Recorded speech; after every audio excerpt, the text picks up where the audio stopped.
afternoon, everyone, and this is a challenging session for us, of course. We're sandwiched by a nice lunch and the prospect of going for a drink after this, but we'll try and keep it lively for you. So as you know, this is a regulatory and market panel because we're talking about how we can integrate and complement the principles through regulatory guidance. And I'm delighted to have with me today an excellent panel, so let me first introduce them. On my immediate right is Eila Kreivi. She's the Director and Chief Sustainable Finance Advisor of the EIB. And next to her is Ms. Azreen Idayu Zainal, General Manager of the Securities Commission Malaysia, an ex-colleague of mine. And of course, regulators will be together. So right next to her is Commissioner Kelvin who's a Commissioner of the Securities and Exchange Commission of Philippines. And then Professor Wang, Director General of the International Institute of Green Finance. And right at the end is Jarek, Olszowka, Head of International Sustainable Finance at Nomura. So before I start off, I just wanted to talk about this issue of market discipline and regulatory discipline. I mean, we all hear about it, and everyone talks about how market discipline and regulatory discipline need to be really, really acting seamlessly to drive an agenda.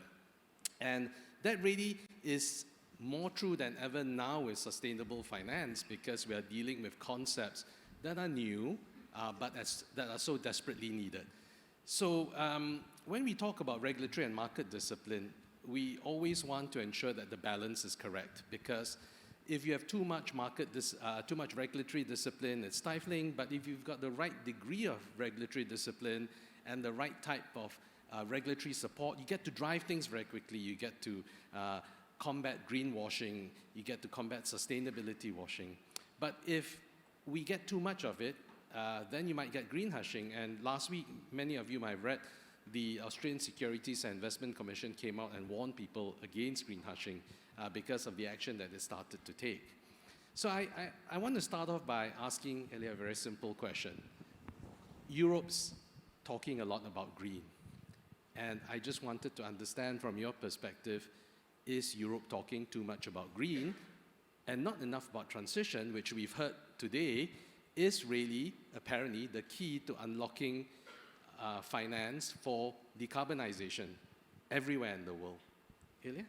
Yeah, that's a good question. And my employer, the European Investment Bank, has been grappling with these questions since July 2007 when we did the first ever globally green bond in Europe and anywhere in the global. So I just had to correct that small detail. But I think it is important indeed to think about not only green, but the whole palette of colors. Because, well, it's quite understandable that everybody has started with green because we have had this green finance which has blossomed since many years now. And people got worried about we need some definitions, we need information of what is green, what is really green, what is sufficiently green. So that was the first area of work. I think that's quite understandable. But things have moved on quite a lot. And we are talking about transition, we are talking about what is transition indeed, and what is enough of transition. So in order to know that, we also need to know what is at the other end of the scale. If we use the color codes of the traffic lights, it's red, i.e. the activities that cannot really become green however much you improve them. And then we have the amber zone, which is in the middle, which is what we can live with. But to me, there is a problem of all the regulators almost asking or working towards asking information from banks and investors. How much green investments are you doing? How much, or asking companies how much of their turnover, their OPEX, CAPEX is green. And that's fine. But imagine if I tell you about this wonderful new diet and you have to disclose every day how much broccoli, how much kale, etc. you ate, but you don't need to disclose how many cheesecake or chocolate cakes you ate per day, then you would look at me as a little bit odd, right? But we are doing this with the finance, that we are very curious to define what is green and what is greenwashing and try to kill the small greenwashing fly with a cannon sometimes. But at the same time, for example, with banks, if we only know their green business, but we don't know what they do at the brown or the red business, I don't really see how we ever get to understand if, for example, the net zero or the decarbonizing plans are serious or ambitious enough. So in that sense, I think it's not only Europe who is focused very much on green, and we need to start focusing on the rest of the stuff. And I very much salute now what Singapore is doing in terms of working on the full scale of colors. I think that's very good news. So we do need to look at also at the brown. And if I think about supervisors, for example, central banks, when they are supervisors, they should be asking the same thing from the banks. Okay, here you are disclosing your green business. I also need to know what you do in the brown, because that is where the risks are. And not everything is one color or the other. You also have, at least in Europe, we think we have a big part of the economy which is neutral, which is neither. So we can't give people the impression that if you are not at the very green end, you are somehow bad. We need to understand that there are activities and businesses which are neither bad nor good. That's great, thank you very much. And I'm glad you brought up the issue about the spectrum, because I think that's also an interesting development in Southeast Asia. But let me turn to the regulators now. Kelvin, Azreen, the Securities Commission Malaysia and the Philippine SEC actually have are part of the ASEAN Capital Markets Forum. And indeed, the both of you are co-chairs of its Sustainable Finance Working Group. So in ASEAN, the capital market regulators have actually shown a lot of leadership in terms of providing regulatory support and guidance for the principles. For example, you've actually created the ASEAN Green Bond Standards based on the GBP, and that extended to the ASEAN Social Bond Standards and the ASEAN Sustainability Bond Standards based on the perils from ICMA. And at the same time, you've come up with the Sustainability-Linked Bond Standards, and also now the Sustainable and Responsible Fund Standards. You also have come up with the taxonomy. So I wanted to ask you to share with us, what was your thinking behind doing this? Why did you feel you needed to come in? And how have the results been? Thanks, Eugene, for the question. Perhaps I can take on the question first, and maybe later Commissioner Kelvin can step in and chip in as well.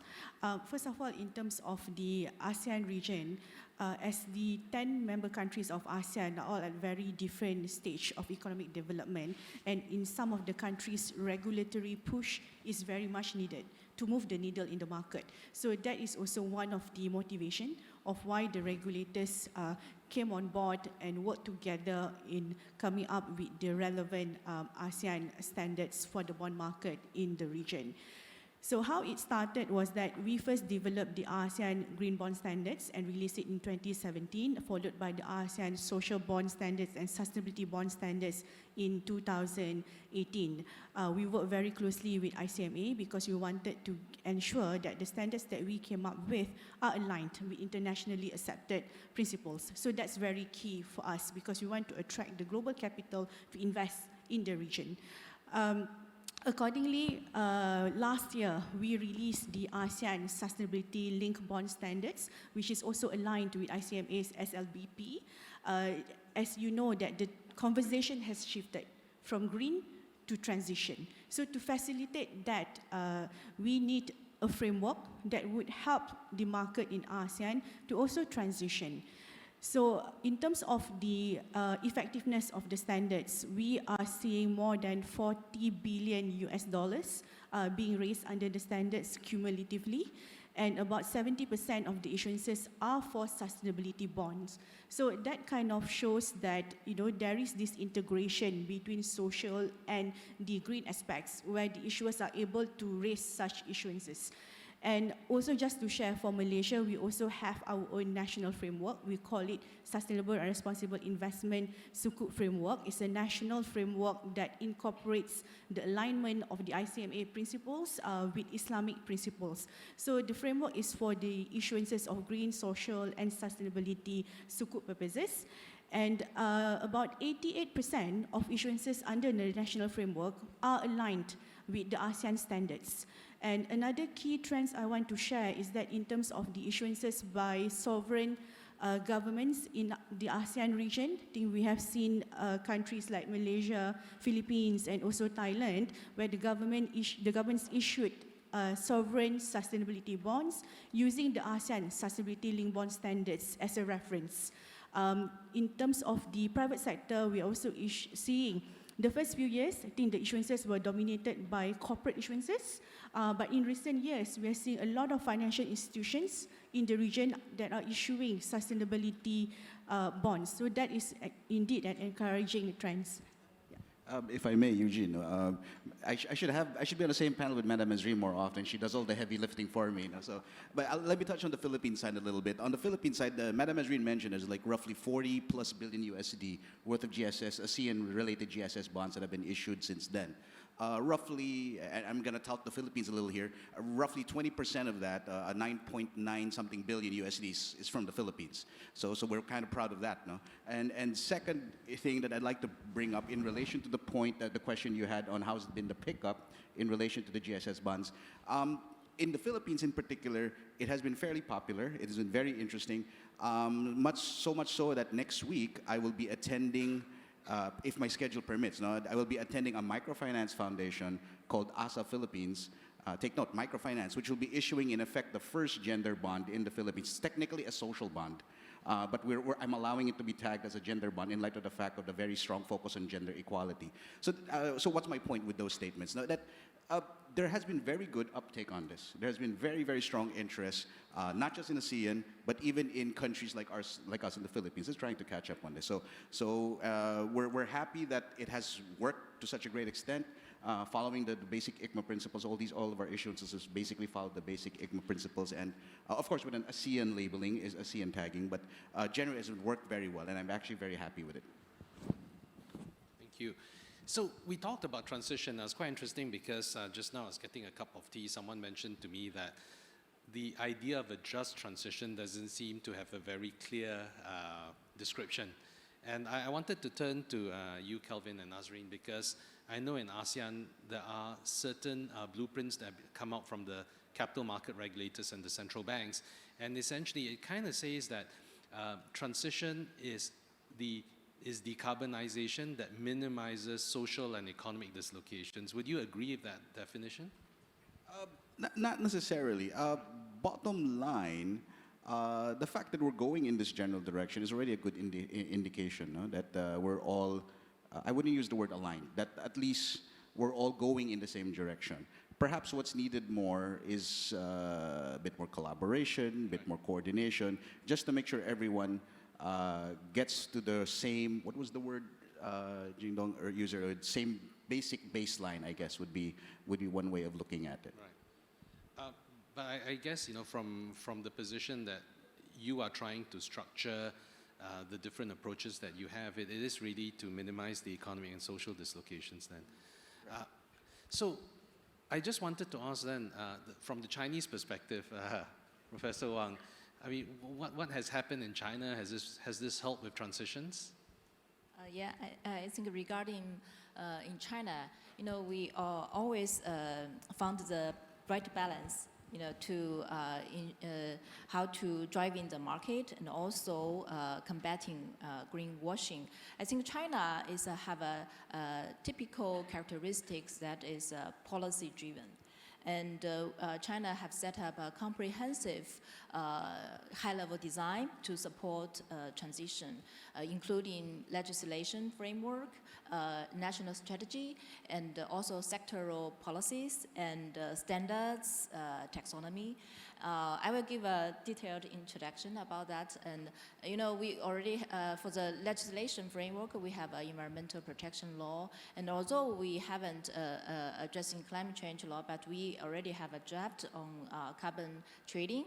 And also we have some local levels. There's some special economic zone. They can issue their local laws, just like Shenzhen and Shanghai. They issued their green finance laws on to push the transition, to support transition, and also national strategies in China can have a strong influence to support the transition, such as our 5-year plan, you may all know that, and also our overall plan to support ecological civilization, and also regional development strategies such as Jingjingji and the Yangtze River Delta and the Greater Bay Area, as well as the strategies of high quality development along Huanghe, Yellow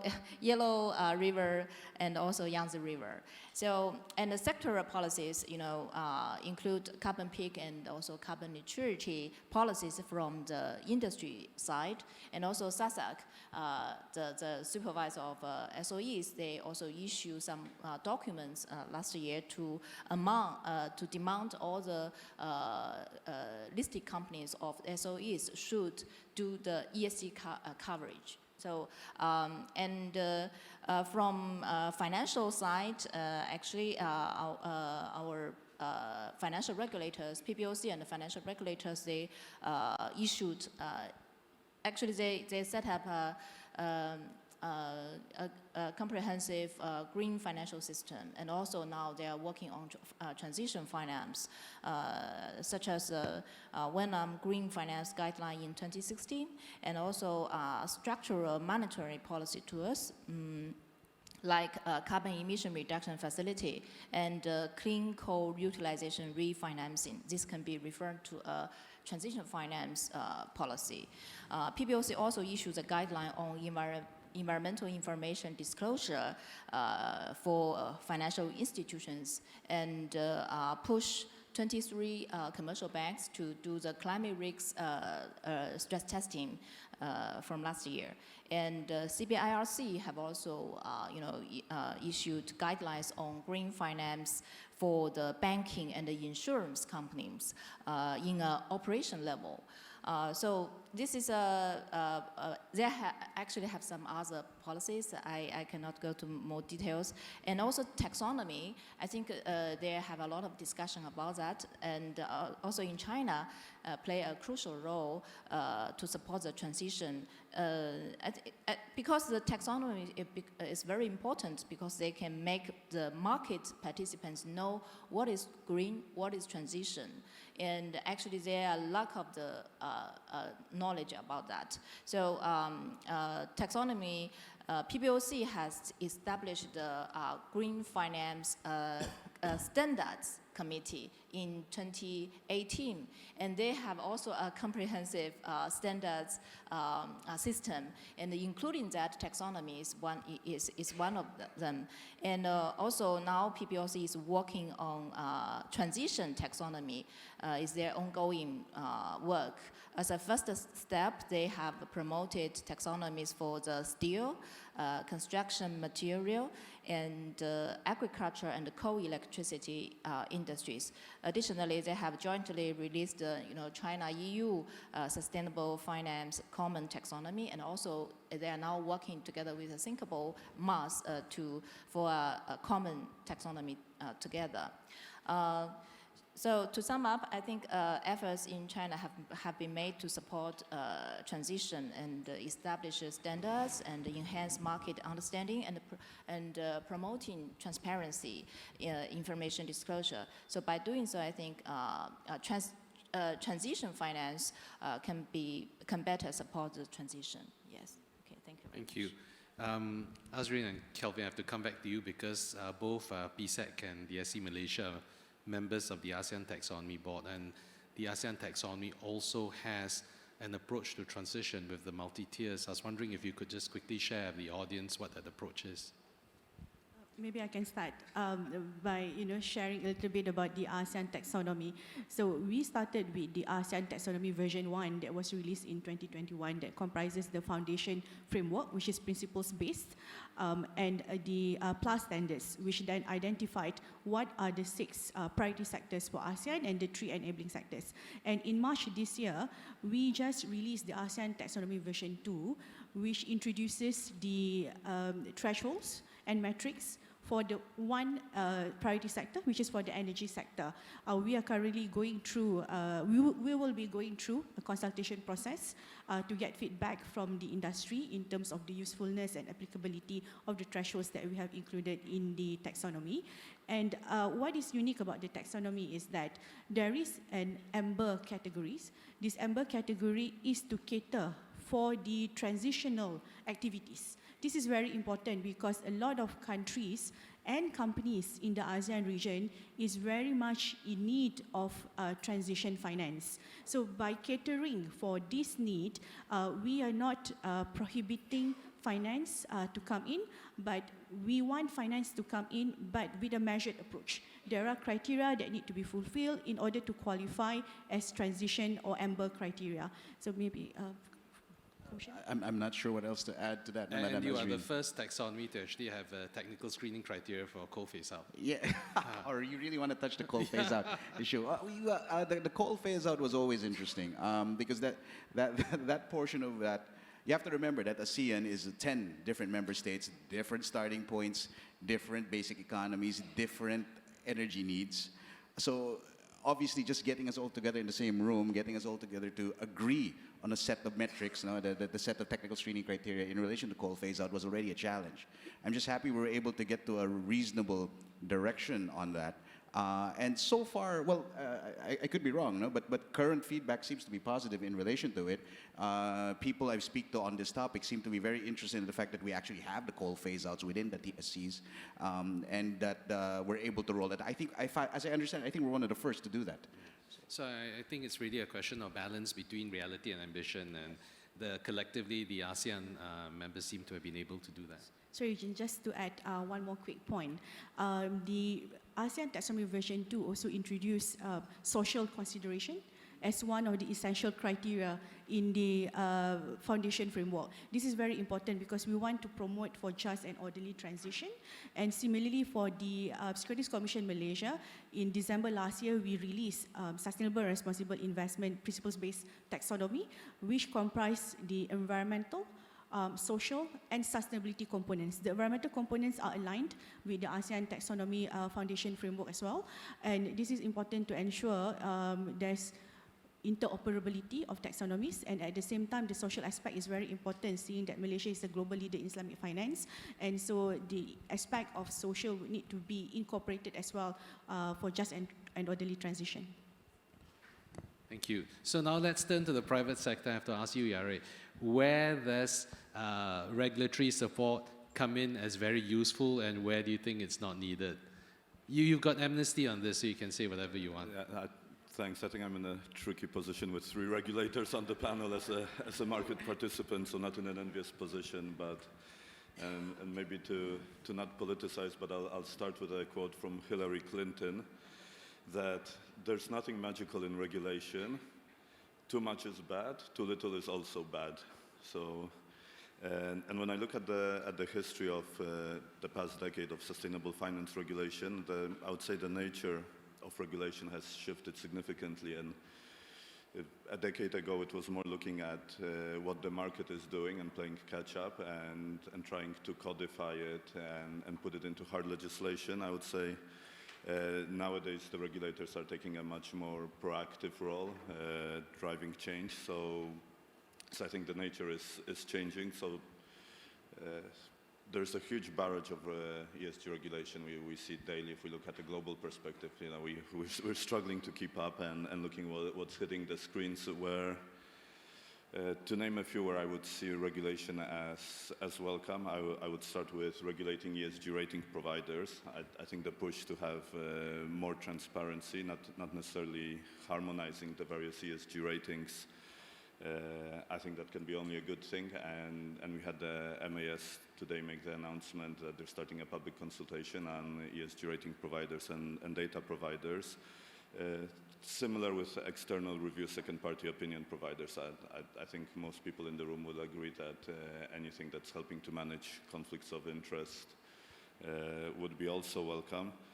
I think on broadly speaking, on transition washing, greenwashing, which is another topic of this conference, I would highlight the work in Europe of the three supervisors, so the European Banking Authority, the insurance regulator, EIOPA, and the markets regulator, ESMA. There was a call for evidence, more than 140 responses.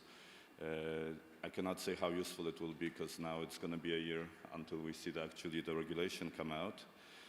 And maybe where I would say it's not needed, and considering ICMA is convening this conference, I would say having something like the EU Green Bond Standard or other green bond standards mandatory at this stage, I think that's not the right way forward.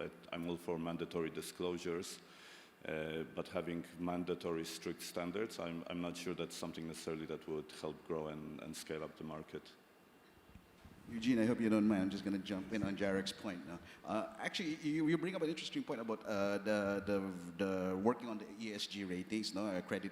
I'm actually looking. I cannot speak for the Sorry. That's my fault. Obviously, I'm not looking obviously at, I'm not, topic sorry, here. I was just going to make the point that I'm not speaking for ASEAN, but at least I'm speaking for Philippines, and sorry about that. I was just going to say that I'm actually looking at possibly accrediting ESG ratings providers, SPOs, things like that, before they operate in the Philippines. So that's something I thought you might want to know. Secondly, on the point about regulations, that the regulators being, what was your word for it, in the middle, right? Rather than being too proactive, right? You should be in the conversation. It was some of the conversations I've had. Some of the conversations I've had with some of the more activist investors have actually been lambasting me for being too slow in relation to some of these regulations. If you're gonna be, there have been some conversations telling me that I have to move faster, I have to have more aggressive regulations. So look at it from that perspective. Now, the current situation, once again, I cannot speak for Malaysia or the other regulators.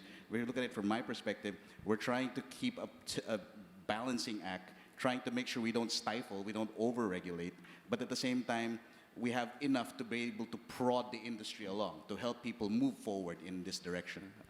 I think these are the kind of perfect example of regional differences and trajectories, because in Europe, in a multitude of investor issuer meetings that we conduct regularly, I haven't heard a single one asking we need more and more regulation after what's happening with, if I'm seeing the senior portfolio managers around Article 8, Article 9, they are not begging for more, but I guess it's regional. Kelvin, I think you're absolutely right, because I do hear market participants coming and saying that we're happy for regulators to come in this part of the world because they're leveling the playing field, so they're making everyone play by the same rules, and only the regulators can do that. It's a question of the strength of market discipline and regulatory discipline. If market discipline and self-discipline are weak, then regulatory discipline has to come in to actually fill the gap. So I'm actually taking some notes because I'm finding the views and perspectives very interesting. But again, let's come back to transition. We talk a lot about transition, but at the end of the day, we don't see much money flowing into transition. So I have to ask, do you think that we can, what sort of augmentation, support, enhancements to the principles that the regulators can make to support more transition finance? And I really want to understand what the blockages are. Do you have some perspective on this? Well, I have some. I think there are many similar elements than there were to the definitions of green, because when we started with the green bond principles a good few years ago, the question was always, what is green? Who defines what is green? And we always said in the green bond principles that, well, we are not the scientists, we are finance people, that we can't make that definition. And I think this is what has been added by regulation, for example, with the EU taxonomy. So one can say that beware what you wish for. When you get definitions, not everybody likes them, of course. But there you have, and this was in a way the missing piece. And I think in transition it's a little bit the same. And I think we had, was it 5 years ago? We started to have some transition labeled bonds, for example, and some of them got heavily criticized because they were not transition enough or whatever. And I think people have been burning their fingers in that sense a little bit reputationally, so once bitten, twice shy. And I think we need something like that. Maybe not detailed rules, what is transition, but some kind of guidance, even if it's soft guidance. I mean, EU has said that they are not doing for the time being any transition regulation, but even some softer guidance would be welcome. And now I think the Singapore is adopting this traffic light system, so there should be something. We'll see what it is in detail. But I think that is what comes, because once a regulator says that this is what we think that is movement enough, then you feel in a safe territory. And we have, the principals are very good at sort of setting down the procedures, what you need to do, but principals is not the scientific organization who is setting down the technical screening criteria. So I think we need a little bit of guidance, but we don't need another whole framework of reporting and a jungle of rules. What we need a little bit of push to say that, okay, if you are here, you are good enough. If you're even better, you are even on a safer ground. So I think that's what we would need. Thank you. I think that's, sorry, Azreen, before you answer, I was going to say that's precisely why you came up with the CPO TSC, because no one else had come up with it and you wanted to drive it. But please, Azreen. So I just wanted to add to what Eila mentioned earlier. In terms of the market, the green bond market, for example, currently it is not what it was when the GBP was first introduced back then. Now we have a lot more building blocks in place. For example, we have taxonomies. We have the ISSB standards. So the taxonomies, for example, in relation to green taxonomies or social taxonomies, this can be used alongside the relevant principles to help the issuers in identifying the eligible green or social project categories. The ISSB standards, for example, the S1 and S2, will also help issuers of SLBs in identifying and tracking their KPIs. So these are very important guidance that are available already in the market that issuers can look up for and complement the relevant principles. Thank you. So Jarek, I want to come back to you because you mentioned a couple of things which have obviously caught everyone's interest. The first is you mentioned harmonization. That's a very exciting word to everyone. The second is you talked also about the differences in the regions and the circumstances, and I think that's exceptionally important because that's where the make or break is. If we consider where the differences are and we are able to address them, then we can move forward. But if we're not able to break past those differences, we'll just be stuck in neutral gear forever talking about it. So given that there are all these differences in circumstances and the differences in the regional needs, do you think that regulatory approaches should differ? Because we always look for a common baseline, but because we have these different starting points, what do we do? Yeah, but I mean, I think on transition, and we all heard throughout the day that Asia is ahead of Europe clearly on the discussions. If we look at the work that Japan and METI and the MOF has been doing, Singapore with the GFIT taxonomy, ASEAN, so clearly they're developed concepts and a lot of thought process has gone into them. Also Canada, I think it's also worth mentioning that their taxonomy is going to be a green and transition taxonomy, so that's going to be firmly an integral part. Australia potentially could come heavily into the debate as well. Europe, there was a proposal how to extend the taxonomy and apply from the green towards intermediate yellow and harmful red activities. That has clearly hit a big roadblock, and now we have the elections to the European Parliament and the European Commission coming in, so we need to see how much appetite will be there, but a proper extension, I could hazard a guess, would be a 7-10-year process and could be extremely divisive for member states trying to agree what is significantly harmful in a given industry. So I think there is a lot of divergence in regulatory approaches, and one thing a week or so ago, there was the next sustainable finance package released in the EU, very lengthy.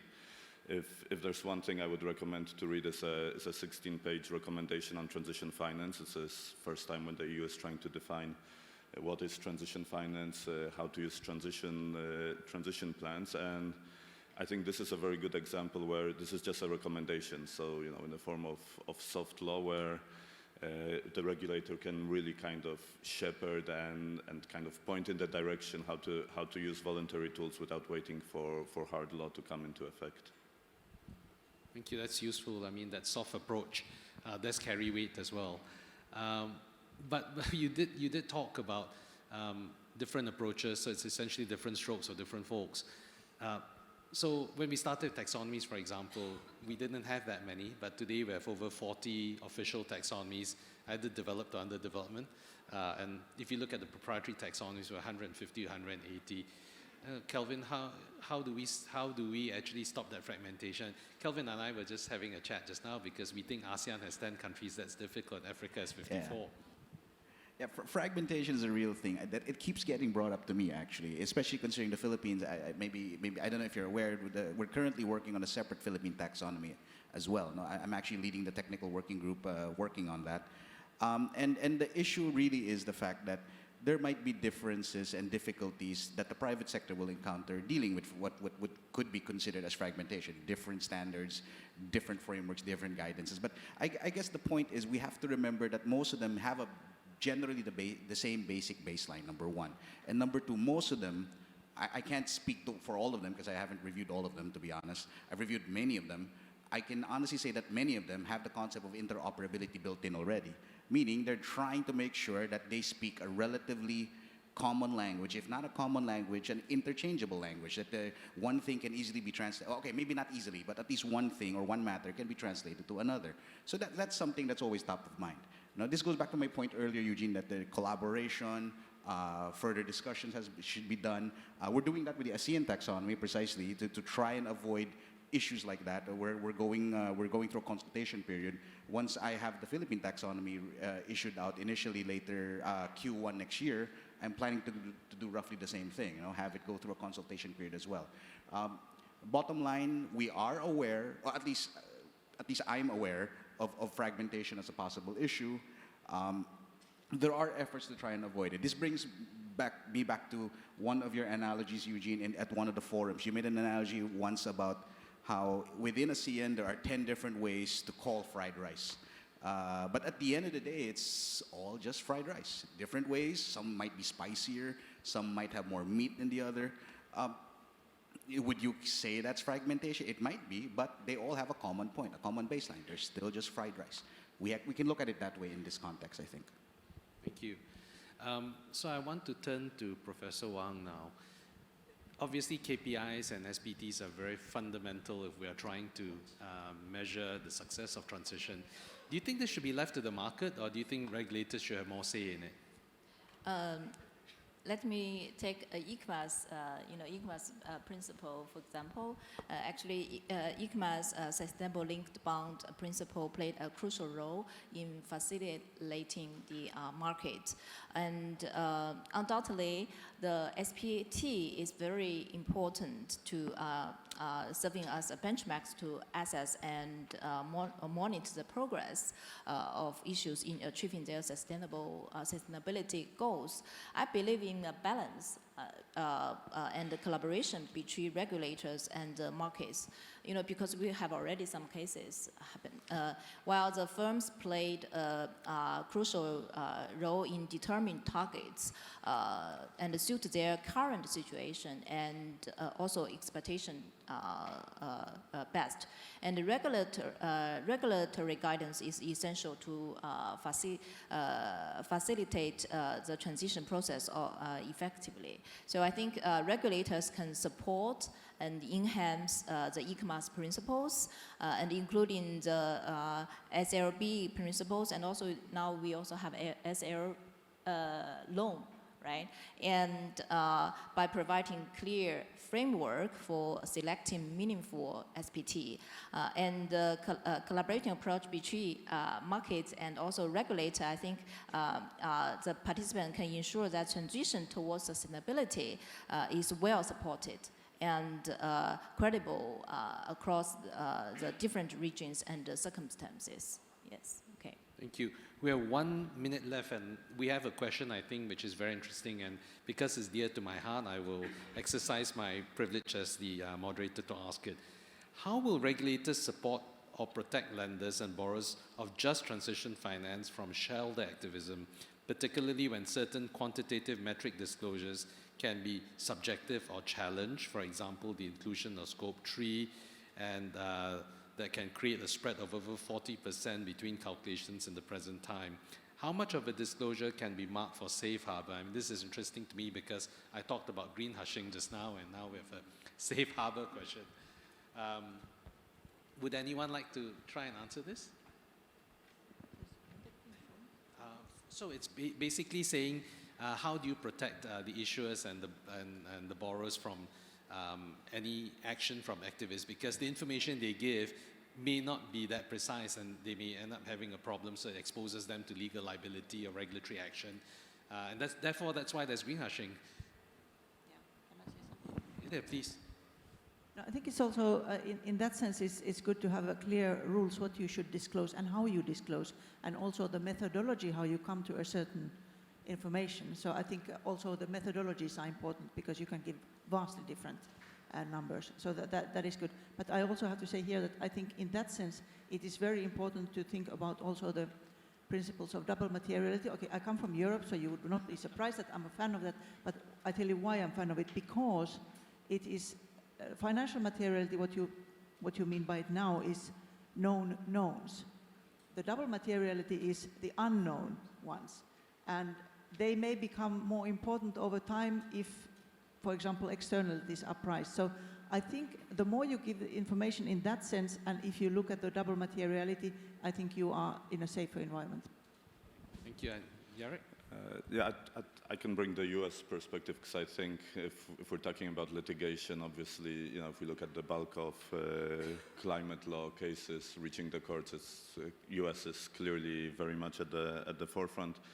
And I think the true litmus test will be the U.S. SEC climate disclosures, and when they kick in, because obviously they prescribe whatever data you show, you need to show how you derive it, and I think it will be interesting to see what happens there, because obviously a very litigious society. And in Professor China, third party will help the bond issuers to do the disclosure, and they may have more expertise to do that.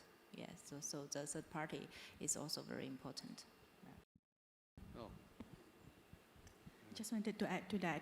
I think in terms of the issuers, the ISSP will play an important role in ensuring that the disclosures are going to be robust enough. The assurance requirement under ISSP will also play its part. And also in Malaysia, for example, and I'm sure as it is in the Philippines, the foundational requirements of our regulation is false and misleading statement. So we have that requirement that issuers should not be putting out any false and misleading statements. We can take regulatory action if there's any breach of that requirement. Thank you. Well, and I think just to end, like what Kelvin said earlier on, it's the coming to an understanding about the language. I think that's really important. So and to your point, Yari, if everyone came around and then there was some guidance, that would be useful. Well, with that, we've run out of time. We have gone on for another 1 hour. So please join me in thanking the panelists. Thank you very much.